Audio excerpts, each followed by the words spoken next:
otros pequeños hábitos que cambiarán tu vida y el mundo. Por William H. McRaven. Prefacio. El 21 de mayo de 2014 tuve el honor de pronunciar el discurso de la ceremonia de graduación ante los egresados de la Universidad de Texas en Austin. Aunque dicha institución fue mi alma mater, me preocupaba que un oficial de las Fuerzas Armadas, cuya carrera se había visto definida por la guerra, pudiera no encontrar a un público muy receptivo entre los universitarios. Pero, para mi enorme sorpresa, los graduados acogieron mis palabras con los brazos abiertos. Las 10 lecciones que aprendí de mi entrenamiento en los comandos, mar, aire y tierra de la Marina de Estados Unidos, los Navy SEAL, que fueron la base de mis comentarios, parecieron tener una aceptación generalizada. Eran unas lecciones sencillas relacionadas con la superación de los retos del entrenamiento SEAL, pero resultaban de igual importancia al enfrentar los desafíos de la vida, sin importar quién seas. Durante los últimos 3 años, diferentes personas me han detenido en la calle para contarme sus propias historias.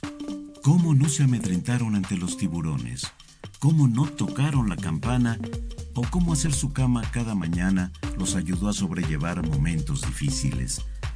Todos querían saber más acerca de la manera en que las 10 lecciones habían moldeado mi vida y las personas que me inspiraron a lo largo de mi trayectoria profesional. Este pequeño volumen es un intento por cumplir esa petición. Cada capítulo brinda un poco más de contexto a las lecciones individuales y también añade una breve historia sobre algunas personas que me inspiraron con su disciplina, su perseverancia, su honor y su valentía. Espero que disfruten el libro. Capítulo 1. Empieza tu día con una tarea cumplida. Si quieres cambiar al mundo, empieza por tender tu cama. El cuartel para el entrenamiento básico SEAL es una construcción común y corriente de 3 pisos que se localiza en las playas de Coronado, California, a menos de 100 metros del Océano Pacífico. El edificio no cuenta con aire acondicionado y por las noches, con las ventanas abiertas, puedes oír cómo sube la marea y el oleaje choca contra la arena. Las habitaciones del cuartel son austeras. En la de los oficiales, donde me hospedaba con otros 3 compañeros de clase, había 4 camas, un ropero para colgar los uniformes y nada más. En esas mañanas que pasé en el cuartel, me levantaba del camastro de la Marina y de inmediato empezaba el proceso de hacer mi cama. Era la primera tarea del día. Yo sabía que estaría atestado de inspecciones del uniforme, largas sesiones de natación, carreras aún más largas, travesías por la pista de obstáculos y el hostigamiento constante de los instructores del comando de élite. ¡Firmes!, gritó el líder de nuestra generación, el teniente de corbeta Daniel Stewart, ante la entrada del instructor. Al pie de mi camastro choqué mis talones y me paré derecho, mientras el primer contramaestre se acercaba a mí. El instructor, severo e inexpresivo, inició su inspección.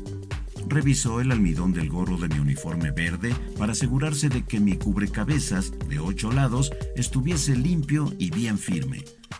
Mirándome de arriba abajo, sus ojos escrutaron cada centímetro de mi uniforme. ¿Estaban alineados los pliegues de mi camisa y pantalones? ¿El latón de la hebilla de mi cinturón relucía como espejo?